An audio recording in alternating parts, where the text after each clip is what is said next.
Hello everyone. Last class हम लोगों ने नस्ट इक्वेशन स्टार्ट की थी और हमने नस्ट इक्वेशन से रिलेटेड कुछ क्वेश्चंस देखे थे। ठीक है, बट हमने जो नस्ट इक्वेशन में क्वेश्चंस देखे थे वो क्वेश्चन किस टाइप के थे। सपोज मेरे पास एक रिएक्शन है Cu प्लस 2 से 2 इलेक्ट्रॉन गिव्स C,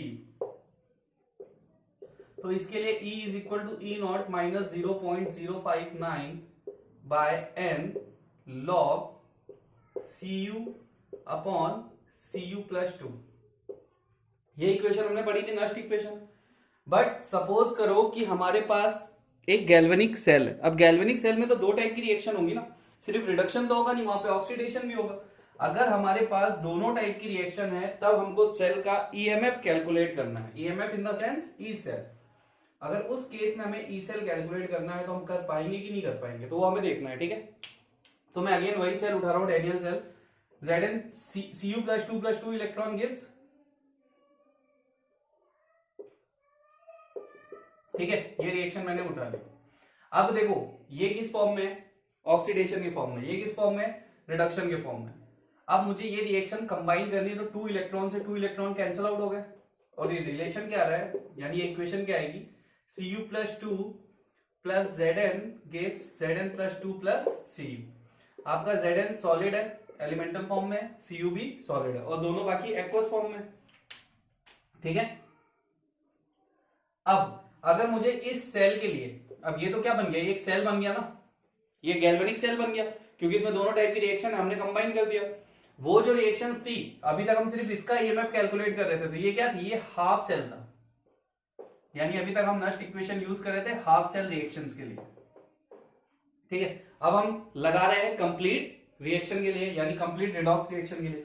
तो हमारा फॉर्मूला क्या होगा, E is equal to E naught minus 0.059 by n log Q। ठीक, अब यहां पे Q क्या होगा, तो Q is equal to product upon reactant. ठीक है, तो Q हमारा क्या हो जाएगा, प्रोडक्ट क्या है हमारा, Cu और Zn plus 2, Cu Zn plus 2, ये हमारा प्रोडक्ट है। और रिएक्टेंट हमारा क्या है, रिएक्टेंट हमारा है Zn Cu प्लस 2, ये हमारा रिएक्टेंट है। अब मेटल फॉर्म में यानी एलिमेंटल फॉर्म में Cu एंड Zn, इनकी कॉन्सेंट्रेशन हो जाएगी 1। ठीक है, तो ये दोनों यहां से मैंने हटा दिया, तो क्या आया, Q की वैल्यू आई Zn plus 2 by Cu plus 2, हम यहां पे रख देंगे। तो देखो नस्ट इक्वेशन का यूज करके अगर आप हाफ सेल रिएक्शंस के लिए ईएमएफ कैलकुलेट कर सकते थे तो आप गैल्वेनिक सेल का भी ईएमएफ कैलकुलेट कर सकते हो। सेम प्रोसेस है, Q आपका प्रोडक्ट अपॉन रिएक्टेंट होता है, तो उस केस में दो रिएक्शन को कंबाइन करने के बाद जो आपका प्रोडक्ट है वो प्रोडक्ट में चला जाएगा, जो रिएक्टेंट है वो रिएक्टेंट में आ जाएगा। तो ये नस्ट इक्वेशन की एक एप्लीकेशन है। नस्ट इक्वेशन की कौन सी एप्लीकेशन है, to calculate EMF of the cell by Nernst equation. ठीक है, तो इससे रिलेटेड हम कुछ क्वेश्चन करेंगे, तो आप इसमें हेडिंग दे सकते हो एप्लीकेशन ऑफ नस्ट इक्वेशन और चलो मैं डाल ही देता हेडिंग, इसको लिख लिया होगा, नोट डाउन कर लिया होगा। तो ये है क्या,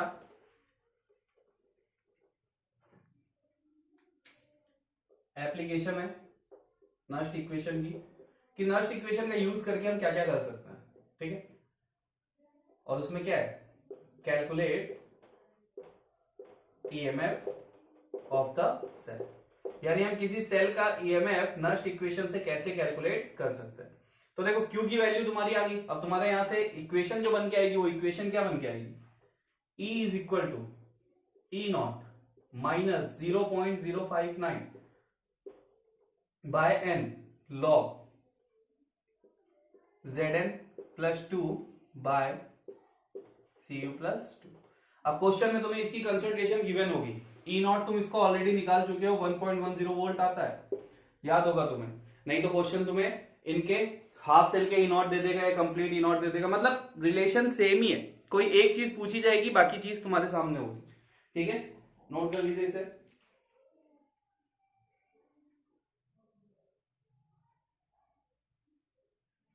तो ये हमारी इक्वेशन हो जाती है। तो अगर मैं इसे एक जनरल फॉर्म में तुम्हारे सामने रिप्रेजेंट करूं, अगर तुम्हें नहीं समझ में आया हो तो, कि हम कैसे किसी गैल्वेनिक सेल का ईएमएफ कैलकुलेट कर सकते हैं नस्ट इक्वेशन से, तो मैं तुम्हें एक हाइपोथेटिकल फॉर्म में और समझा देता कि रिएक्शन क्वोशिएंट क्या होता है, कैसे निकाला जाता है। सपोज मेरे पास कोई रिएक्शन है A plus B gives out C plus D A plus 2, या छोड़ो अभी कुछ भी मत देखो, यही रखो सीधा सीधा। ये कोई मेरे पास एक रिएक्शन, इसमें ए क्या है, रिएक्टेंट है, बी क्या है, रिएक्टेंट है, सी क्या है, प्रोडक्ट है, और डी क्या है, प्रोडक्ट है।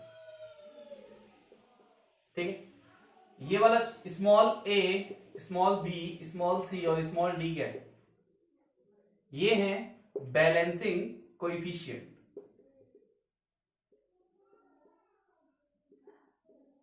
ठीक है, ये बैलेंसिंग कोएफिशिएंट है। ठीक, अब अगर मुझे इस रिएक्शन के लिए जनरली Q चाहिए होता तो मैं क्या लिखता, Q is equal to product upon reactant, यही लिखते हैं। तो प्रोडक्ट में क्या क्या है, प्रोडक्ट में C और D है, तो हम क्या लिखते हैं, C। अब C का बैलेंसिंग कोएफिशिएंट क्या है, स्मॉल c, तो वो पावर में चला जाता। D का बैलेंसिंग कोएफिशिएंट क्या है, D, स्मॉल d, पावर में चला जाता। यहां क्या आता, A का बैलेंसिंग कोएफिशिएंट उसकी पावर, और B का बैलेंसिंग कोएफिशिएंट उसकी पावर बन जाता। तो इस टाइप से आप कुछ Q को रिप्रेजेंट करते हैं। तो ऐसे ही कोई सेल होगा आपके सामने, कोई गैल्वेनिक सेल का रिप्रेजेंटेशन दिया होगा या रिएक्शन दी होगी, तो वहां पे भी आप सेम इक्वेशन को यूज करके Q की वैल्यू पुट करके आंसर दे सकते हो। ठीक है, तो चलिए इससे रिलेटेड कुछ क्वेश्चंस करते हैं अपन। इससे रिलेटेड क्वेश्चंस करते हैं, तो मैं क्वेश्चन नोट कर देता हूं, फिर अपन उसे सॉल्व करेंगे।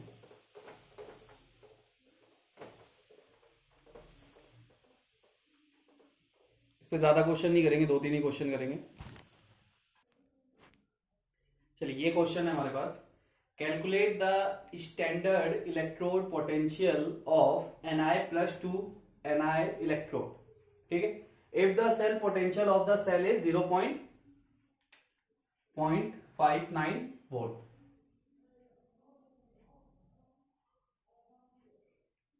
तो ये जो सेल पोटेंशियल है इसको एक्चुअल में स्टैंडर्ड करो, ये स्टैंडर्ड सेल पोटेंशियल गिवन है, ई नॉट की वैल्यू गिवन है।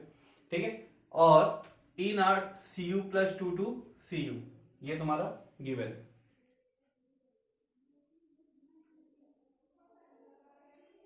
2 सेकेंड, ये स्टैंडर्ड नहीं है। ठीक है, ये वैल्यू तुम्हारी गिवन है। अब सबसे पहली चीज तुम्हें क्या क्या गिवन है क्वेश्चन में, ई सेल तुम्हें गिवन है 0.59 volt, E not Cu+2 to Cu तुम्हें क्वेश्चन दे रहा है 0.34 वोल्ट, और Ni+2 की कॉन्सेंट्रेशन तुम्हारे पास है 0.01 m, Cu+2 इसकी कॉन्सेंट्रेशन तुम्हारे पास है 0.1 m। ठीक है, ये सारी चीजें तुम्हारे पास है और तुम्हें कैलकुलेट करना है E not Ni+2 to Ni, ये तुम्हें कैलकुलेट करना है। ठीक है, ये सारी चीजें, सारे डाटा तुम्हारे सामने है। अब हम इसे कैसे सॉल्व करेंगे, तो सिंपल सी चीज है, ये जाएगा नस्ट इक्वेशन से। अब नस्ट इक्वेशन से कैसे सॉल्व होगा, तो देखो हमें क्या चाहिए, हमें E not Ni+2 to Ni चाहिए, हमारे पास है क्या, Cu का है। तो तुम्हें नहीं लगता है कि अगर हम E नॉट सेल फाइंड कर लें, standard EMF of the cell find कर लें, तो हम ये निकाल सकते हैं, निकाल सकते हैं ना। और देखो यहाँ पे E सेल भी दिया हुआ है, तो हम अगर यूज करें E is equal to E naught minus 0.059 by, अब इस रिएक्शन को देखो तो रिएक्शन क्या है, इसमें भी +2 चार्ज है, इसमें +2 चार्ज है, दोनों में +2 चार्ज है, इलेक्ट्रॉन बैलेंस करोगे तो कितने होंगे, 2 ही होंगे। 0.0959 बाई 2 लॉग, इसका Q क्या होगा, तो प्रोडक्ट में कौन जाएगा, चलो एक बार रिएक्शन लिख ही लेते हैं। रिएक्शन हमारे पास क्या है, Ni gives Ni+2 इलेक्ट्रॉन, क्योंकि सेल में Ni किधर है, ठीक है। और दूसरी रिएक्शन हमारे पास है Cu+2 इलेक्ट्रॉन गिव्स C। दोनों रिएक्शंस को हम ऐड करेंगे तो रिएक्शन क्या आएगी, Ni+Cu+2 गिव्स Ni+2 + C, ये रिएक्शन आएगी हमारे पास। तो हमारे पास प्रोडक्ट में क्या क्या है, Na+2 और रिएक्टेंट में क्या है, Cu+2, बाकी दोनों की कॉन्सेंट्रेशन 1 हो जाएगी। तो हमें सिर्फ इतना याद रखना है, प्रोडक्ट हमारा Na+2 और रिएक्टेंट हमारा Cu+2। तो log Na+2 upon Cu+2, E हमारा है 0.59 volt is equal to E0 minus 0.03 log Na+2 की वैल्यू कितनी है, 0.1, ठीक है। यहां से हम E0 कैलकुलेट कर सकते हैं, कर सकते ही नहीं कर सकते। तो हम अगर E0 कैलकुलेट करें तो E0 हमारा कितना आएगा, देखो एक और चीज देखो यहाँ पे 0.59 volt is equal to E0 minus 0.03 log. अब ये वैल्यू सॉल्व करने में कितनी आ रही है, 1/10 आ रही है 1/10 आ रही है। 0.01 डिवाइड बाय 1 कितना आएगा, 1/10।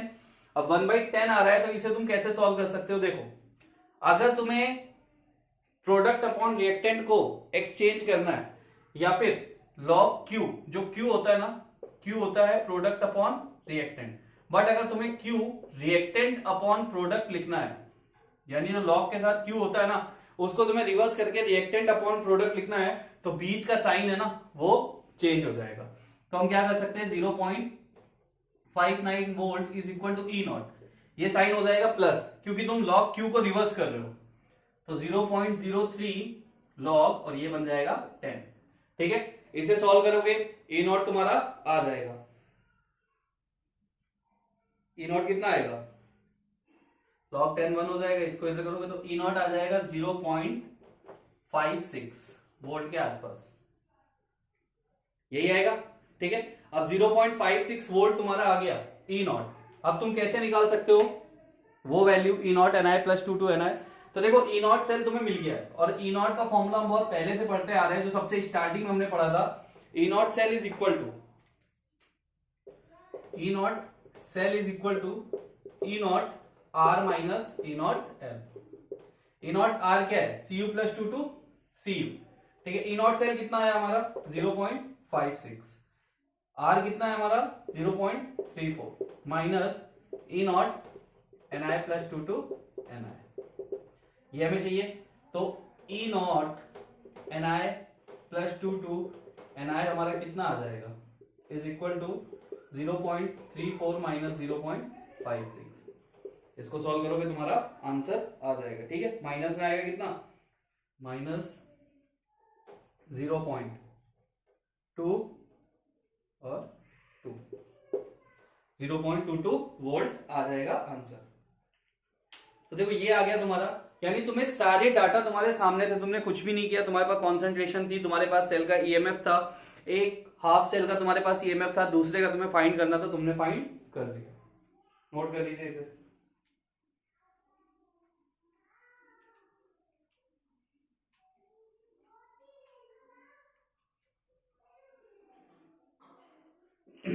चलिए एक और क्वेश्चन करते हैं। तो एक चीज और मैं भी बता देता हूँ, प्रोडक्ट अपॉन रिएक्टेंट वाला अगर नहीं क्लियर हुआ है क्वेश्चन से तो मैं बता देता भी वापस से इसको, ठीक है, कि वो मैंने क्या किया, बीच में साइन पॉजिटिव ले लिया, 1/10 को 10 कर दिया, वो मैं समझा देता अभी एक बार फिर से कि कैसे हुआ वो।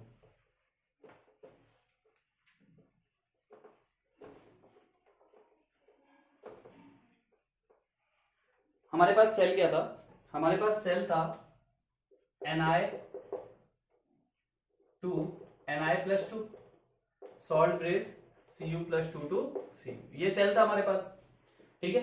अब इसके लिए अगर मैं नस्ट इक्वेशन लिखता तो E is equal to E0 minus 0.059 by n log product upon reactant. तो प्रोडक्ट में हमारा Na+2 आ रहा था और रिएक्टेंट में हमारा Cu+2 आ रहा था, इतनी बात क्लियर हुई। अब अगर मैं इस वैल्यू को एक्सचेंज करूं, ये Na+2 to Cu+2, यानी यहाँ पे Q क्या लिखा हुआ है, प्रोडक्ट अपॉन रिएक्टेंट लिखा हुआ है, बट मैं Q को रिएक्टेंट अपॉन प्रोडक्ट करूं, यानी E is equal to E0, मैं इसको log Cu+2 बाय Na+2 कर दूं, यानी मैंने इस वैल्यू को क्या किया, रिवर्स कर दिया, तो बीच में जो साइन आ रहा है वो पॉजिटिव हो जाएगा, ये मैं बोल रहा था, ठीक है। तो 1/10 को हमने जब रिवर्स किया तो वो 10 हो गया और बीच वाले साइन को हमने पॉजिटिव कर दिया। तो ये चीज होती है। इस चीज को आप नोट बना के लिख लो, नोट बना के इसको कहीं पे साइड में लिख लो। If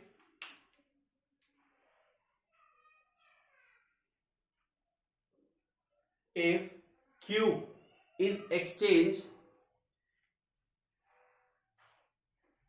if Q is exchanged in Nast equation,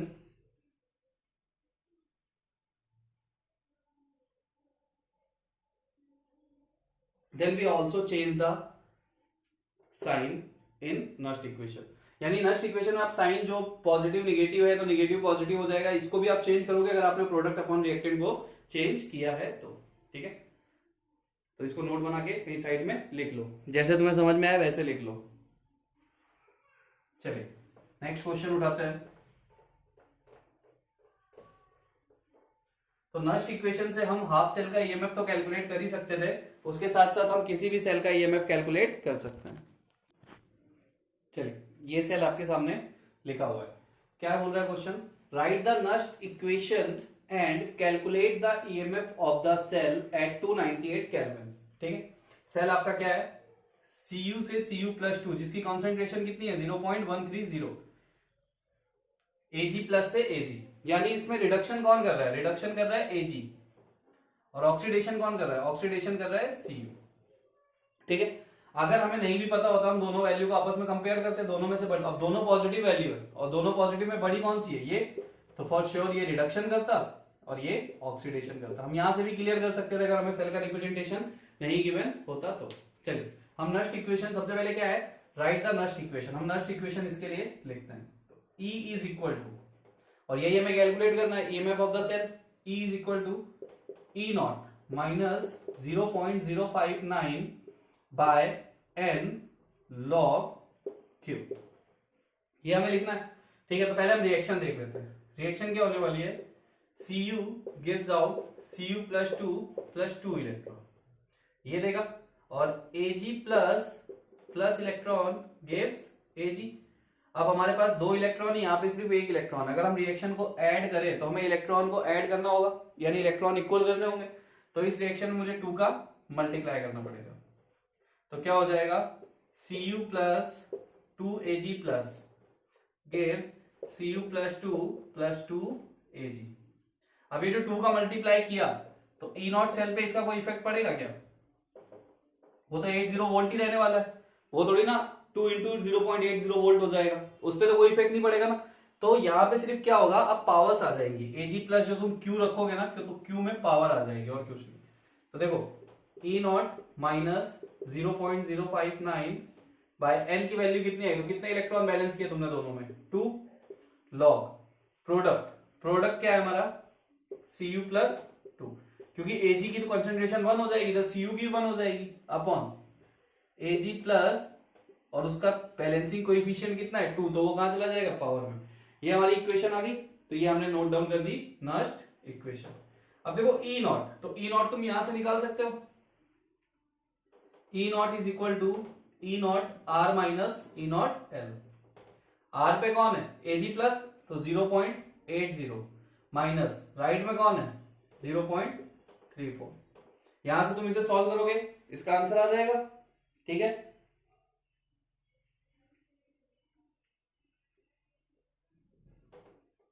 .46 volt. तो E नॉट सेल तुमने निकाल लिया जब तुम्हारे पास राइट और लेफ्ट की वैल्यू ऑलरेडी थी E नॉट की, मैंने बोला था तुम्हें E नॉट की वैल्यू तुम्हें क्वेश्चन देगा, तो 0.46 वोल्ट। अब हम यहां पे रख देते हैं, तो E is equal to 0.46 minus 0.03 log, concentration क्या है Cu+2 की कितनी है 0.130, Ag प्लस की कितनी है 1 इंटू 10⁻⁻⁴ का स्क्वायर, ये हो जाएगा। इसे तुम सॉल्व करोगे, सॉल्व करने के बाद तुम्हारा आंसर आ जाएगा। तो इसे सॉल्व करने के बाद वैल्यू आती है 0.46 माइनस 0.21, इस पूरी वैल्यू को सॉल्व करने के बाद 0.21 आता है। ठीक है, तो E नॉट सेल कितना आ गया, सॉरी E कितना आ गया 0.25 वोल्ट। यानी इस सेल का ईएमएफ कितना आएगा 0.25 वोल्ट। ठीक है, तो इस सेल का ईएमएफ 0.25 वोल्ट है, जबकि इस सेल का स्टैंडर्ड ईएमएफ कितना है 0.46। तो देखो स्टैंडर्ड ईएमएफ और ईएमएफ दोनों में चेंज है। सेल आपका जो है वो सेम है, लेकिन आपके दोनों ईएमएफ में बिल्कुल डिफरेंस है। जो आपका ई है वो 0.25 वोल्ट है, लेकिन जो आपका ई नॉट है वो आपका 0.46 है। तो ये डिफरेंस होता है स्टैंडर्ड कंडीशन पे और किसी भी कंडीशन पे मेजर करने का। ठीक है, नोट कर लीजिए क्वेश्चन। तो देखो ई नॉट सेल तुम्हें निकालना ही पड़ेगा, E not R minus E not L तो तुम्हें यूज करना ही पड़ेगा। नस्ट इक्वेशन में सिर्फ तुम यहां से चीजें सॉल्व कर सकते हो।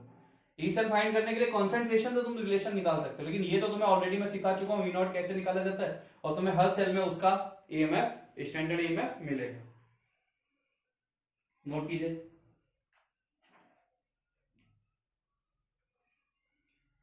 तो चलो इसके साथ मैं तुम्हें कुछ 2-3 क्वेश्चन देता हूं जो तुम्हें घर से करने होंगे। ठीक है,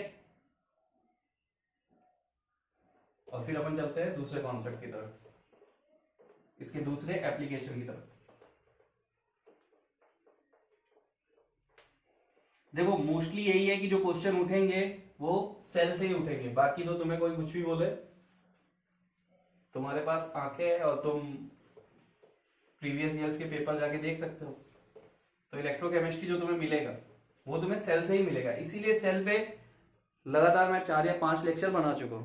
ठीक है, एक बार ये कॉन्सेप्ट तुम्हारा अच्छे से क्लियर हो गया, बाकी चीजें मैं अपने आप समझ में आ जाएंगी, बहुत इजी है बाकी सब।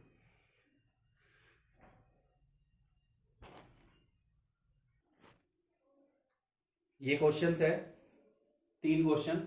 Right Nernst equation and calculate EMF of the following cell at 298 kelvin. पहला सेल है Mg और कॉपर का, दूसरा है Fe और हाइड्रोजन का, तीसरा है टिन और हाइड्रोजन का। हाइड्रोजन का स्टैंडर्ड ईएमएफ 0 होता है, यह भी मैं आपको एक आगे कॉन्सेप्ट पढ़ाऊंगा, SHE स्टैंडर्ड हाइड्रोजन इलेक्ट्रोड। तो वहां मैं आपको बताऊंगा कि हाइड्रोजन का जो स्टैंडर्ड इलेक्ट्रोड पोटेंशियल होता है वो 0 होता है। तो यहाँ पे मैंने एक वैल्यू में तो लिख के दे दिया है, दूसरे में नहीं दिया है, और ब्लू पेन से जो लिखे हुए वो इनके आंसर्स है। तो आप लोग इन क्वेश्चन को सॉल्व कीजिए और अपने आंसर कंपेयर कीजिए कि आपके आंसर्स आ रहे हैं कि नहीं आ रहे। ठीक है,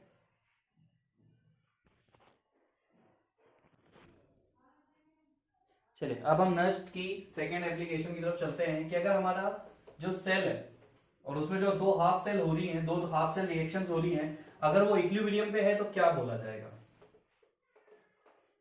ठीक है, कैसे हम निकालेंगे सेल का ईएमएफ या क्या होगा उस कंडीशन में।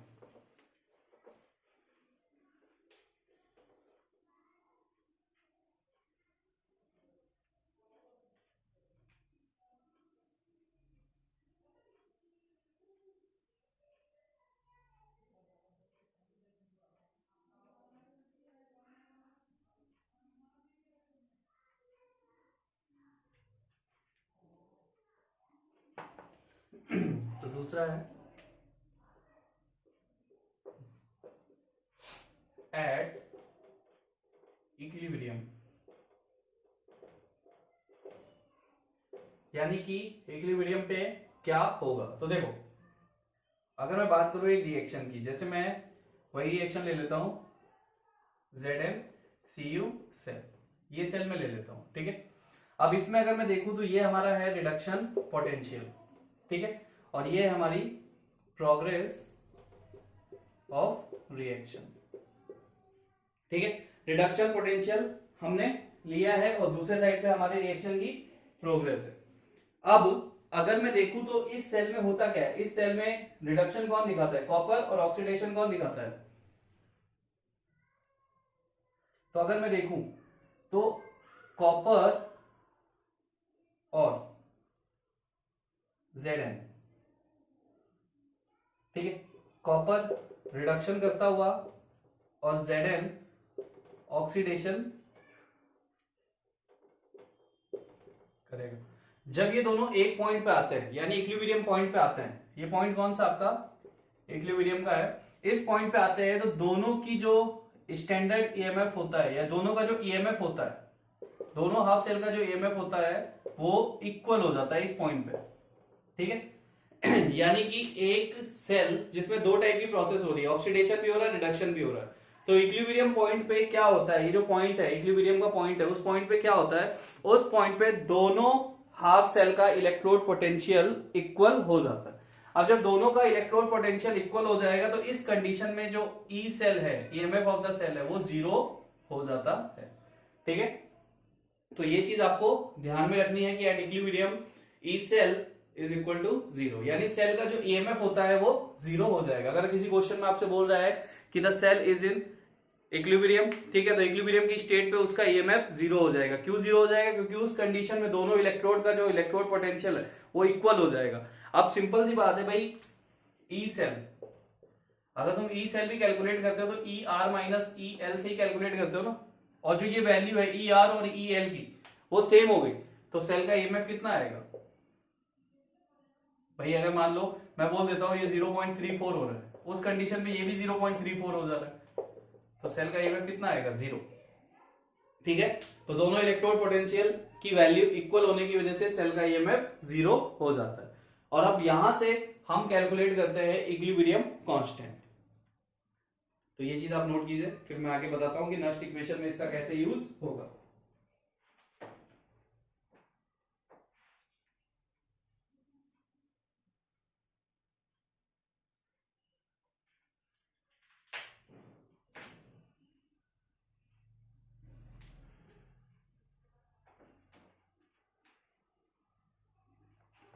तो जब सेल इक्विलिब्रियम पे होगा तो आपकी नस्ट इक्वेशन कैसे डेवलप होगी वो हम देखते हैं।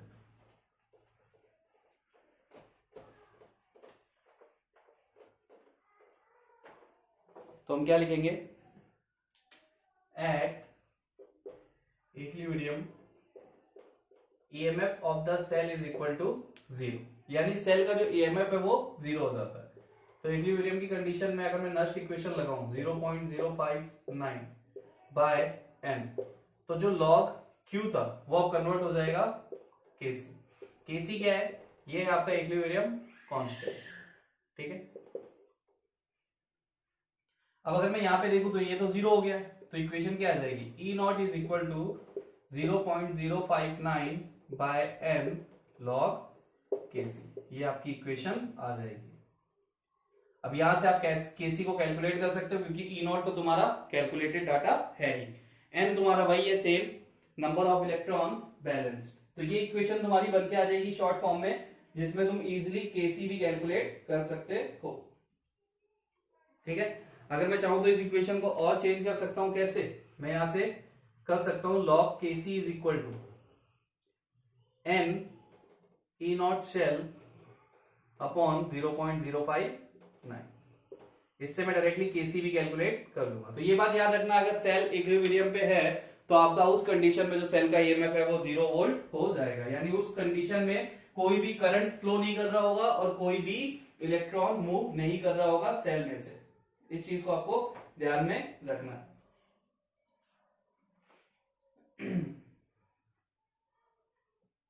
चलिए, तो इससे रिलेटेड भी कुछ क्वेश्चंस है वो करते हैं अपन। ठीक है, तो ये पॉइंट है, ये भी नस्ट इक्वेशन का इंपॉर्टेंट पॉइंट है।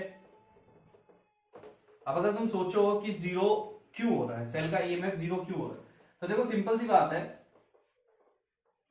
किसी भी सेल में अगर मैं गैल्वेनिक सेल लूं तो गैल्वेनिक सेल में अगर मैं रिएक्शंस करवा रहा हूं तो देखो क्या हो रहा है, कंडीशन क्या हो रही है, कॉन्सेंट्रेशन हाफ सेल रिएक्शन है, तो एक साइड पे कॉन्सेंट्रेशन कंटिन्यूअसली क्या कर रही है? डिक्रीज कर रही है, और एक साइड पे कंटिन्यूअसली इंक्रीज कर रही है। अब कॉन्सेंट्रेशन अगर इंक्रीज और डिक्रीज कर रही है तो सेल का ईएमएफ भी तो इंक्रीज या डिक्रीज कर रहा होगा उस कंडीशन में, क्योंकि भाई स्टैंडर्ड कंडीशन में 1 मोलर पे जो कंसेंट्रेशन ली गई है, 1 मोलर पे अगर तुम किसी चीज को कैलकुलेट कर रहे हो तो वो फिक्स है, लेकिन तुम किसी भी कॉन्सेंट्रेशन पे ले रहे हो तो उस कंडीशन में सेल का ईएमएफ कॉन्सेंट्रेशन के साथ चेंज होगा कि नहीं होगा। ये अभी हमने देखा कि सेल का ईएमएफ, नस्ट इक्वेशन ने क्या बताया, नस्ट ने यही तो बताया, सेल के ईएमएफ और कॉन्सेंट्रेशन के बीच में तो रिलेशन दिया उसने, तो उसके अकॉर्डिंग यही है ना कि कॉन्सेंट्रेशन बढ़ी या घटी तो सेल का ईएमएफ भी बढ़े या घटेगा। ठीक है, तो उस कंडीशन में क्या होता है कि जो ऑक्सीडेशन हाफ सेल होता है और जो रिडक्शन हाफ सेल होता है, तो उनकी कॉन्सेंट्रेशन बढ़ने और घटने की वजह से उनका ईएमएफ भी कंटिन्यूअसली बढ़ता और घटता रहता है, और बढ़ते घटते हुए दोनों ऐसी पोजीशन पे आ जाते हैं जहां पे दोनों का ईएमएफ बिल्कुल सेम हो जाता है। तो सेम होने की वजह से उस कंडीशन में आपका ई सेल जीरो हो जाता है। ठीक है, ई नॉट सेल नहीं होता, क्योंकि ई नॉट सेल के लिए तो स्टैंडर्ड कंडीशन है, वो 1 मोलर पे कैलकुलेटेड है, 1 मोलर के लिए ही होगा, लेकिन सेल का जो ईएमएफ है वो आपका 0 हो जाता है। चलिए अपन क्वेश्चन करते हैं, इससे रिलेटेड भी निकालते हैं केसी वगैरह।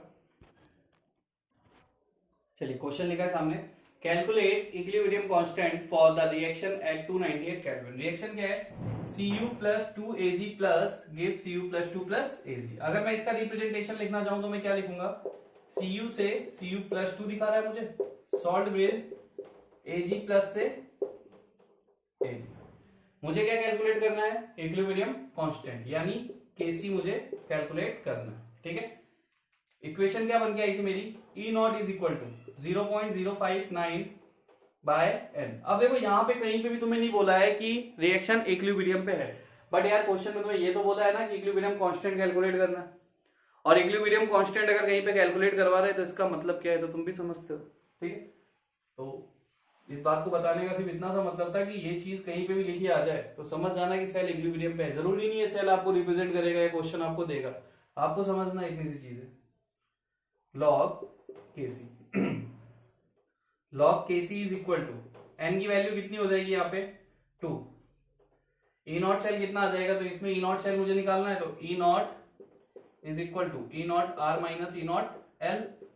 राइट में कौन आएगा, राइट में आएगा एजी, तो 0.80 माइनस 0.34 0.46 वोल्ट आ जाएगा, ठीक है। 2 इंटू 0.46 अपॉन 0.059, इसको सॉल्व करोगे तुम्हारा log Kc आ जाएगा। तो इसको सॉल्व करने पे log Kc is equal to 15.59 आता है। Kc यहां से कैलकुलेट कर लो, ठीक है, तुम्हारा आंसर आ जाएगा। इक्विलिब्रियम कांस्टेंट तुम्हें मिल जाएगा, जो कि कितना आ रहा है 3.92 इंटू 10 टू द पावर 15। अब लॉग एंटी लॉग तो आपने सीखा हुआ है, लॉग एंटी लॉग का यूज करो और आंसर निकालो, ठीक है। तो डायरेक्टली हमने केसी निकाल लिया, इक्विलिब्रियम कांस्टेंट हमें बोला था, हमने निकाल लिया, हमने इस इक्वेशन का यूज किया क्योंकि हमें पता है इक्विलिब्रियम की स्टेट पे सेल का ईएमएफ तो 0 हो जाएगा, तो उससे तो कोई लेना देना है नहीं, और यहाँ पे डायरेक्टली तुमने केसी को कैलकुलेट कर लिया।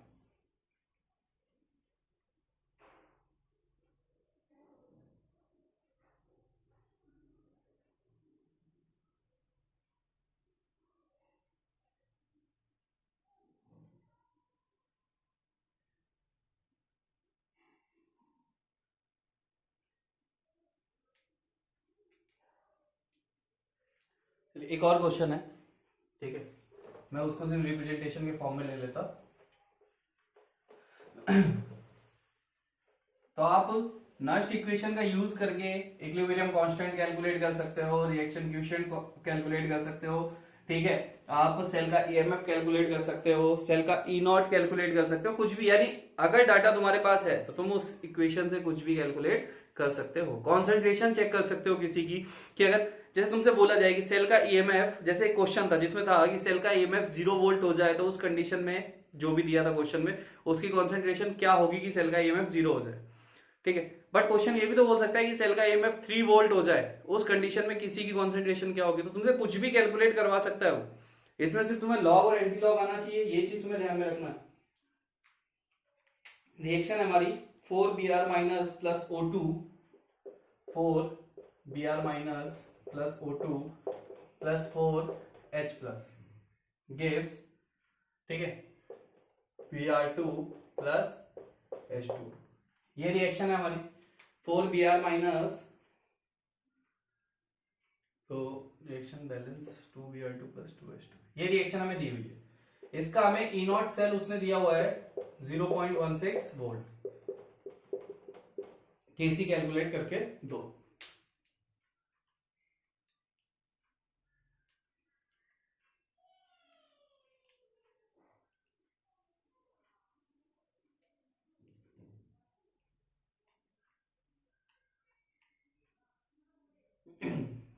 केसी इसका कैलकुलेट करके दो, ठीक है। तो हम क्या करेंगे, E not cell is equal to 0.059 by n log Kc, या directly log Kc is equal to n E not upon 0.059 ये कर देंगे।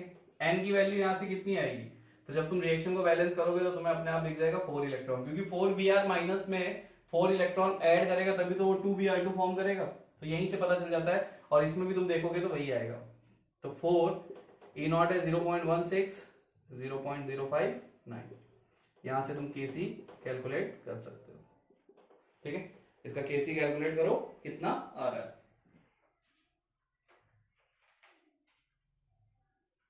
7.03 इंटू 10⁻10 इक्विलिब्रियम कांस्टेंट आपका इतना आ रहा है।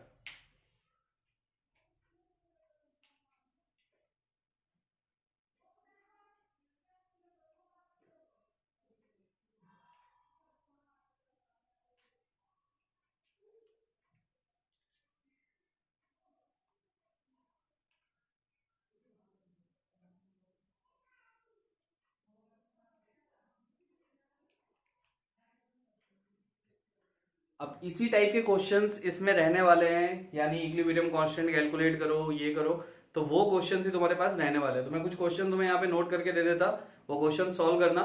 ठीक है, और एक और टाइप आता है इसमें, कॉन्सेंट्रेशन सेल भी आता है, तो उसे भी अपन आज ही पढ़ लेंगे, कॉन्सेंट्रेशन सेल क्या होता है। ठीक है, कॉन्सेंट्रेशन सेल का भी एक कॉन्सेप्ट आता है, तो उसे भी अपन अभी देख लेंगे। तो चलो कुछ क्वेश्चन मैं इससे रिलेटेड देता हूं, जिसमें आप लोग इक्विलिब्रियम कांस्टेंट को कैलकुलेट करोगे।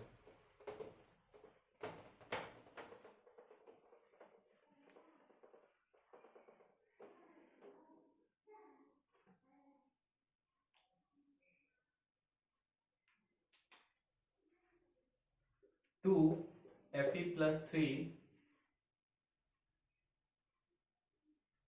plus 2I minus plus 2I minus gives Fe+2 plus I2। ये रिएक्शन है पहली, जिसका E0 सेल दिया हुआ है 0.235 volt. E0 cell is equal to 0.235 volt. ठीक है, इसका आपको Kc कैलकुलेट करके देना है। तो पहला क्वेश्चन है, इसका Kc कैलकुलेट करके दो। सेकंड क्वेश्चन है,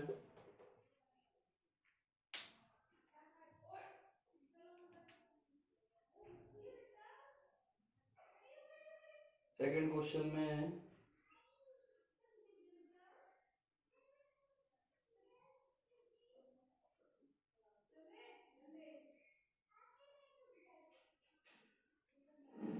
सपोज कोई रिएक्शन है A plus 2B plus gives A plus plus B, ये कोई रिएक्शन है।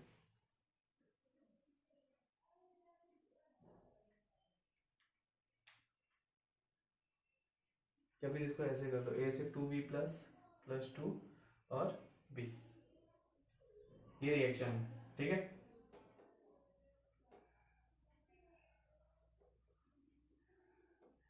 इसके लिए Kc जो है, Kc इसमें दिया हुआ है 10⁴। Kc की वैल्यू तुम्हें दी हुई है 10⁴, और तुम्हें E0 सेल कैलकुलेट करके देना है। तो यार देखो, ऐसे ही क्वेश्चन एक्सचेंज हो सकता है, कर लेना। ठीक है, तो ये दो क्वेश्चन है, इन्हें सॉल्व करना। पहले में Kc कैलकुलेट करना है, दूसरे में Kc दिया हुआ है, E0 सेल कैलकुलेट करके देना है। रिएक्शन तुम्हारे सामने है। और तो इसमें किसी टाइप के क्वेश्चन बनते नहीं।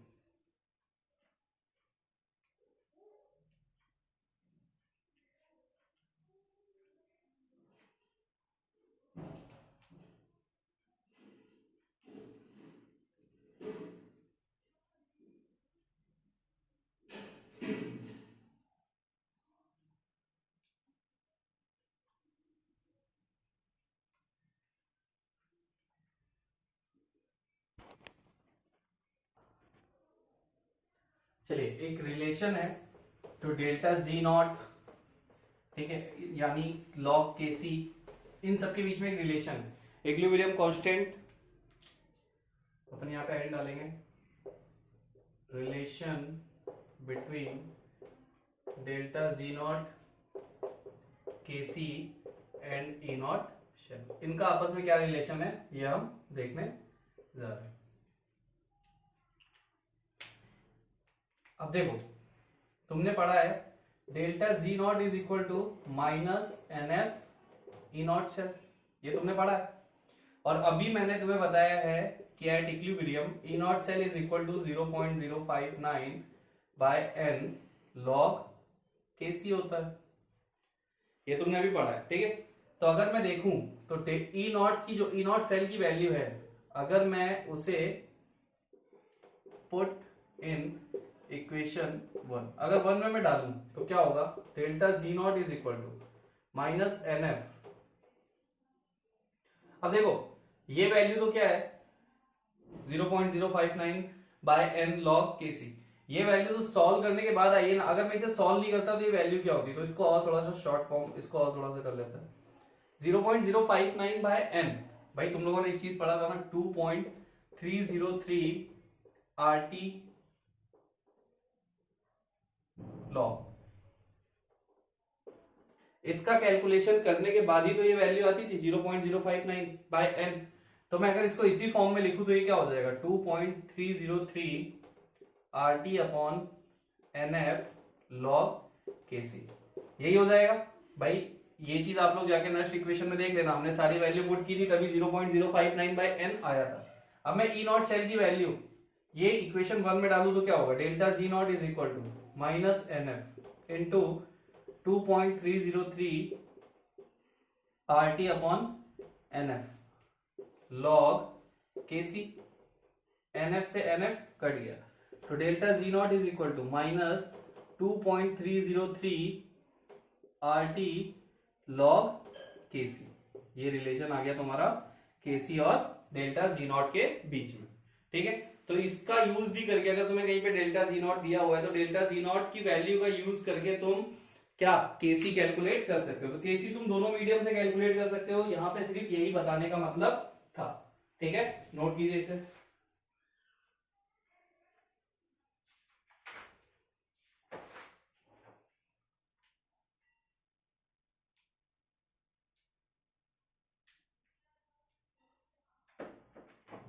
तो ये एक और रिलेशन है जहां से तुम केसी कैलकुलेट कर सकते हो।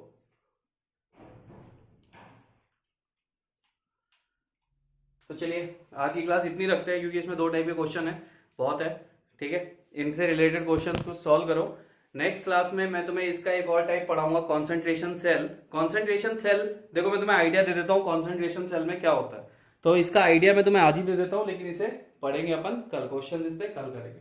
तो इनसे रिलेटेड जो क्वेश्चन हो, इक्विलिब्रियम के क्वेश्चन हो या फिर डेल्टा जी केसी के, ये वाले जो क्वेश्चन इक्विलिब्रियम कांस्टेंट वगैरह के, तो ये आप सॉल्व करो, ठीक है। अब आप ये मान के चल सकते हो कि हमने लगभग, कहने की बात है लेकिन अगर आप मान के चलो तो हमने 50% चैप्टर 50% के आसपास हम पहुंच चुके हैं, क्योंकि वैल्यू इन्हीं की है, बाकी चीजें कैसे खत्म होगी पता ही नहीं चलेगा। देखो कॉन्सेंट्रेशन सेल के बारे में तुम्हें बता दूं, कॉन्सेंट्रेशन सेल का मतलब क्या होता है।